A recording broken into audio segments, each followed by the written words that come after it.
أمستردام بلد صغيرة مشهورة بالستريت فود بتاعها. اهلا بيكم في حلقة جديدة من فيروز ريفيوز على فود توداي. احنا النهاردة في أركان في مطعم بوم أمستردام. بوم أمستردام هو فرانشايز هولندي.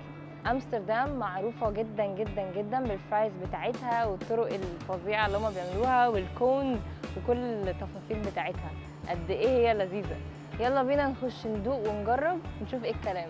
المنيو فيه حاجات كتير قوي، فيه سالادز وفيه طبعا تشيكن وفيه برجر وفيه باستا وفيه طبعا كل انواع الفرايز اللي ممكن تتخيلوها، غير كمان الدرينكس اللي عندهم very refreshing وتحفة بصراحة.